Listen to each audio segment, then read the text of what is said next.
Hello friends. This is episode 2 of a series about suggestions on what to do about some of the world's most pressing problems. Before immersing ourselves into the intricacies of green hydrogen, synthesized water, and surplus electricity, it's important to understand why desalination cannot be the answer. Desalination filters salt and other impurities out of seawater. The process consumes about 15,000 kilowatt-hours of power for every million gallons, or 3.78 million liters of fresh water. Typically, the plants are near a shore and the freshwater produced is earmarked for local use. The cost to pump water over vast distances borders on prohibitive. For example, California's State Water Project relies on a series of pump stations to carry water from the Sacramento-San Joaquin Delta to the southern part of the state. The most powerful, Edmonston plant, requires 14 gigantic pumps with a combined draw of over 7,460 megawatts to lift the water 587 meters uphill to a series of tunnels over the Tehachapi Mountains. Metropolitan Water District owns and operates the state's other major source of water, the 389.5-kilometer-long Colorado River Aqueduct, an artificial river consisting of 5 pumping plants. 450 miles of high-voltage power lines, 1 electric substation, 4 reservoirs, and 242 miles of aqueduct siphons, canals, conduits and pipelines terminating at Lake Matthews in Riverside County. Metropolitan currently has 4 basic sources of power available to meet energy requirements: Hoover Power, Parker Power, Benefit Energy from Southern California Edison, and wholesale purchases from entities in the western United States. Each source is obtained at different unit prices. Under a contract between the U.S. Department of Energy, Western Area Power Administration, and Metropolitan. The latter currently has a right to approximately 247 megawatts of capacity at the Hoover Power Plant, which is about 12% of its total generating capacity. Metropolitan is also entitled to 1,291 megawatt-hours from Hoover Dam, also known as the Boulder Canyon Project, and, in perpetuity, to 50% of the 60-megawatt capacity of Parker Dam. Southern California Edison must also provide benefit energy, the amount of which is determined annually. The minimum amount of benefit energy provided annually is 200,000 megawatt-hours. The amount of power required to pump an acre-foot of water through the Colorado River Aqueduct is 2,000 kilowatt-hours.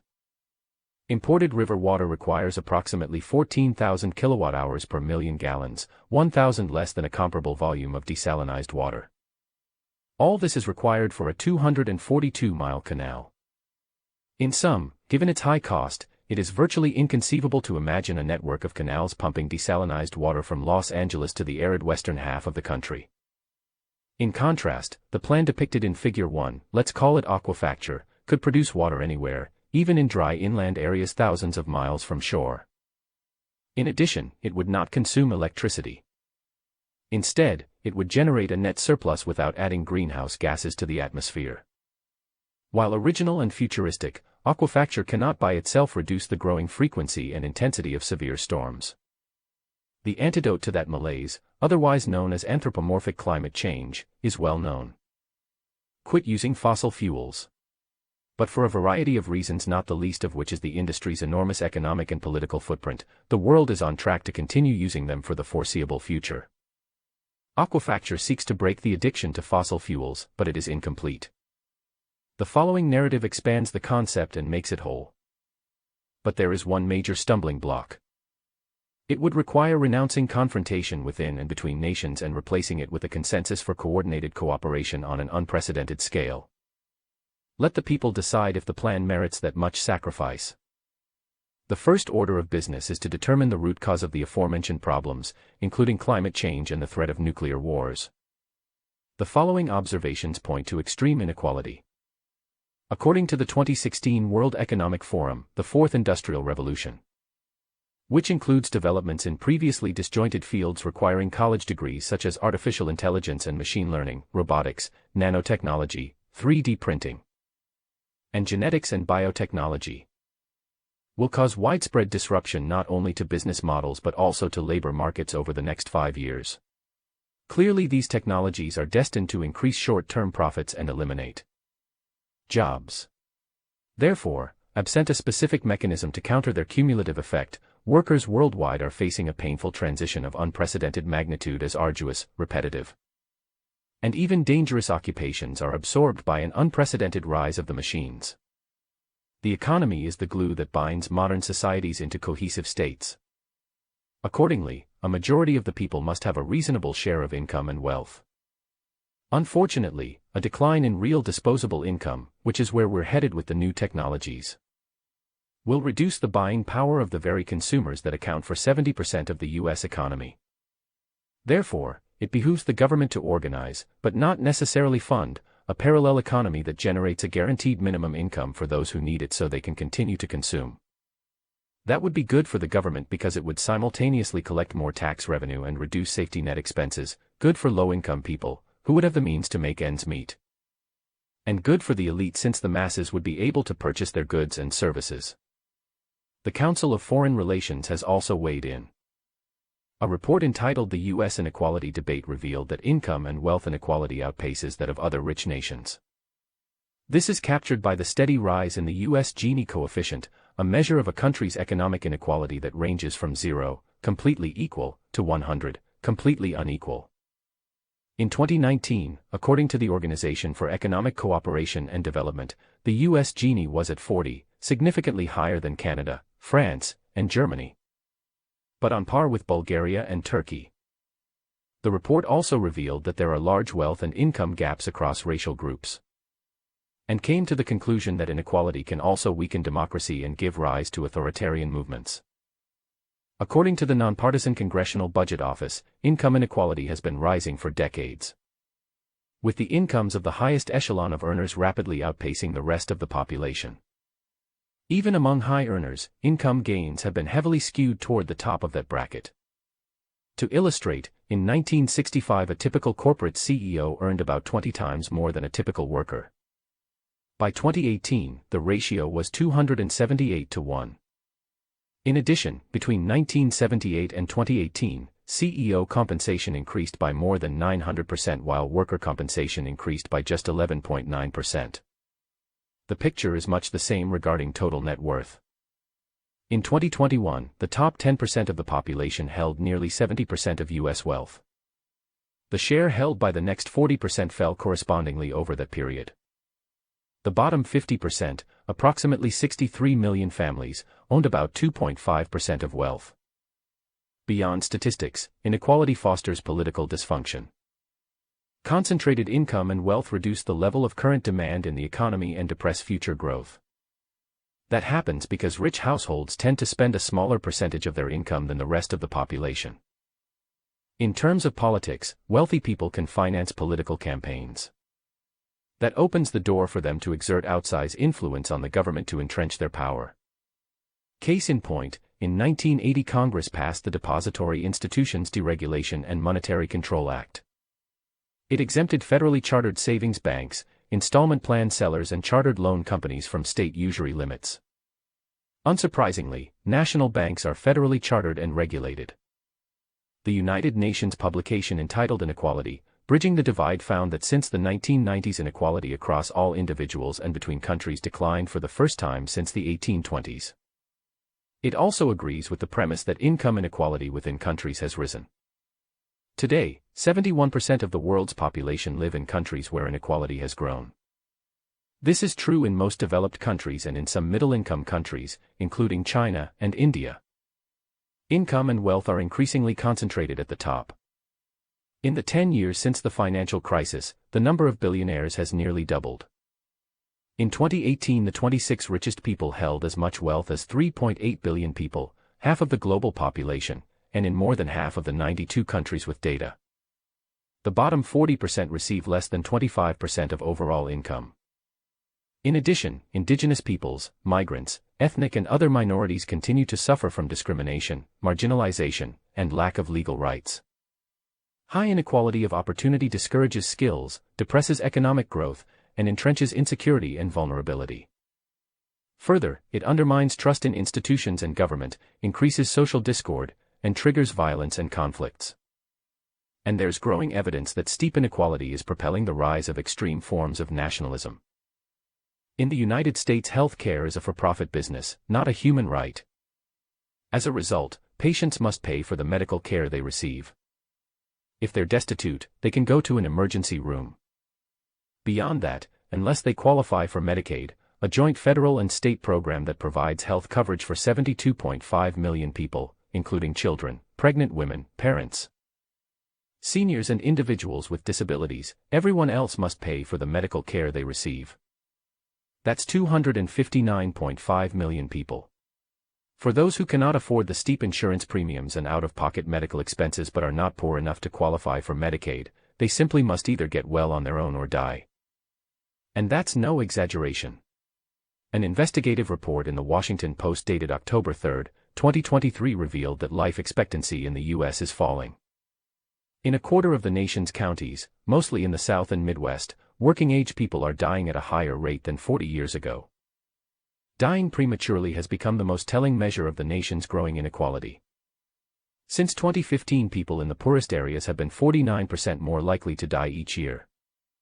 In terms of ethnicity, life expectancy for Native Americans was 65 years. For Black Americans, 71. For White Americans, 76. For Hispanic Americans, 78. And for Asian Americans, 84. Perhaps the most glaring manifestation of the catastrophic impact of extreme inequality is the method the government uses to determine who is poor. The poverty thresholds were originally developed in 1963 and 1964 by Molly Orshansky, an economist working for the Social Security Administration. As she later indicated, her original purpose was not to introduce a new general measure of poverty. Rather, she tried to develop a measure to assess the differentials in opportunity among different demographic groups of families with children. Her work was tweaked over the years. In 1992, the National Research Council's Committee on National Statistics appointed a panel, at the request of a congressional committee, to conduct a study for a possible revision of the poverty measure. This arbitrary and obsolete method ignores the plight of individual first-time prospective real estate buyers who earn no more than a state's median income. In all but a few exceptions, they simply fall short. In the 1950s, the economy grew by 37%.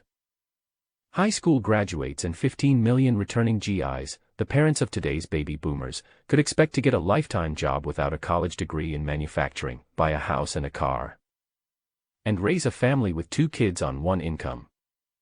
In contrast, as of 2022, fewer than 9% of jobs are in manufacturing, and there is a glaring mismatch between today's virtually non-existent job security, growing consumer and student debt, and a 30-year mortgage. For all intents and purposes, real estate resembles a giant Ponzi scheme, and our grandchildren and their descendants will be paying for it if something isn't done about it. Low home building rates perpetually keep prices high. This illusion of wealth, based on ever-growing debt, masks the system's failure to reward the working classes with upward mobility based on hard work and loyalty. Higher home prices protect lenders, government-sponsored enterprises, and investors from catastrophic foreclosure rates and insolvency. But it cannibalizes future generations of working-class people. Even before they get their first job, they're often saddled with enormous non-dischargeable student loans that effectively prevent them from qualifying for a mortgage. And this doesn't even take into account additional debt for a car, a necessity in most parts of the country, or consumer debt they've been forced to rack up at exorbitant interest rates just to make ends meet. Thus, to qualify for a mortgage, they're often forced to find a mate even when they're not ready for that type of relationship. Perhaps that might partially explain why the divorce rate is so high. There's another issue that is rarely, if ever, discussed: the glaring difference in population density and gross domestic product between the arid West and the moist East. According to the U.S. Bureau of Economic Analysis, in 2022 the GDP of the United States as a whole was $25.7 trillion in current dollars. The combined GDPs of Arizona, California, Colorado, Idaho, Montana, Nebraska, Nevada, New Mexico, North Dakota, Oregon, South Dakota, Texas, Utah, Washington, and Wyoming was $9.2 trillion. Doing the math, the GDP of the eastern states was $16.5 trillion. This is the easiest way to quantify the value of the water the West does not have, in this case $7.3 trillion. Each and every year. In other words, that's how much GDP the West stands to gain if it could have as much water as the East. In addition, if all that extra wealth could be distributed more equitably so that even the lowest paid individual workers could afford to buy individual homes, wouldn't that possibility be worth examining? The following points aspire to do precisely that. As illustrated in Figure 1, synthesize water by burning green hydrogen anywhere, including where desalination is impractical or impossible, and generate surplus electricity.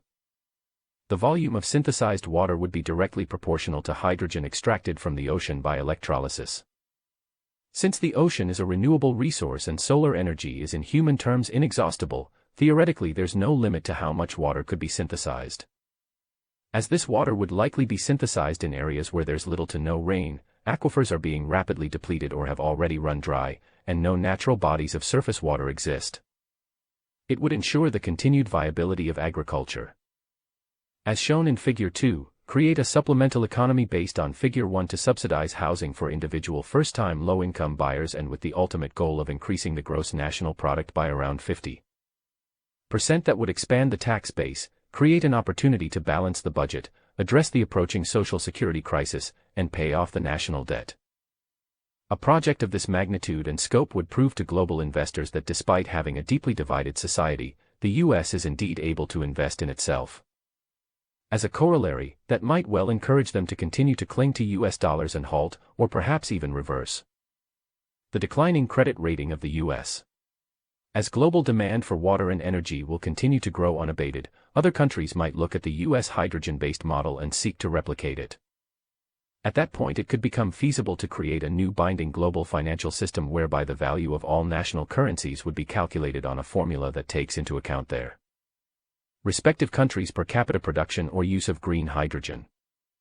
That constraint, on pain of automatic devaluation, would prevent them from printing money at will. Instead, it would encourage them to produce more green hydrogen.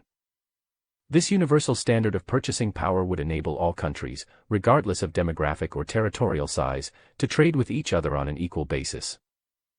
Death Valley, located in the desert about 200 miles northeast of Los Angeles, occupies about 3,000 square miles, formerly known as Lake Manly during the Pleistocene era. It is the lowest point in North America, 282 feet or approximately 96 meters below sea level. 4 consecutive mountain ranges shielded from precipitation averaging between 1.58 and 2.2 inches per year, and the evaporation rate is an astonishing 143 inches per year. In other words, it has a high evaporation rate but there's nothing to evaporate. Therefore, if it were kept perpetually full of water, it would generate some precipitation and bring much-needed relief to the surrounding desert. A similar phenomenon takes place at night in the western slopes of the Peruvian Andes. As that has not happened in Death Valley in thousands of years, an attempt to extrapolate how exactly that would benefit the surrounding ecosystem should best be left to specialists. But one thing is certain. It would be an improvement. Beyond that, transforming Death Valley into an arm of the Pacific Ocean would create an ideal location for building plants powered by solar energy to produce hydrogen from electrolysis of seawater. Its close proximity to Las Vegas, existing transportation infrastructure, and a vast surrounding area of vacant land tailor-made for large-scale construction would practically guarantee that it would also become an inland port. At that point it would become a hydrogen distribution hub for domestic and foreign markets. Unlike fossil fuels, which are finite, need to be extracted from the earth at great cost, and are inherently dirty, green hydrogen produced by electrolysis of seawater is renewable, clean, and readily available. But there's more. If the system depicted in Figure 1 is in fact capable of generating surplus electricity, it could be replicated in dry lakes in close proximity to Death Valley. After all, solar energy and gravity, the two forces that would be collaborating to create the system, are permanent, unlimited and free. That means that the output of fresh water and electricity is directly proportional to how much hydrogen is produced and burned, and since the latter is renewable, there's no theoretical limit as to how much water and electricity could be generated. Based on all of the above, it's not inconceivable that those dry lake beds could be filled with synthesized water. As the lakes are surrounded by mountains, demand for the surrounding waterfront land or with panoramic views would increase its value. In addition, given that the relatively warm lakes would be in reasonable proximity to Las Vegas, they would likely become magnets for tourist hubs, with their attendant jobs, and retiree villages. In other words, they would create an incentive for people to migrate and increase the density. Rising seas is a topic for which government officials recommend not much beyond moving to higher ground. While that might eventually be inevitable, it will take place over several decades. Between now and then much could be done. As it happens, there's a silver lining to rising seas. Natural below sea level depressions. There are quite a few in the world. Death Valley in the US, the Dead Sea in Israel, Jordan, Laguna del Carbon in Argentina, Qattara in Egypt, Sebka Pakita, Morocco, Sabkat Gazail, Libya, Shat Melrhir, Algeria, and Shat el Garsa, Tunisia. They could all be flooded with seawater to absorb some of the rising seas and to produce green hydrogen by electrolysis using solar energy. It is beyond the scope of this simple presentation to calculate the feasibility and result of an undertaking of that magnitude and scope. Instead, it is fertile ground for interested appropriate specialists to dwell on it. In 1880, Thomas Edison patented the incandescent light bulb. As German historian Emil Ludwig observed, it meant that fire had been discovered for the second time.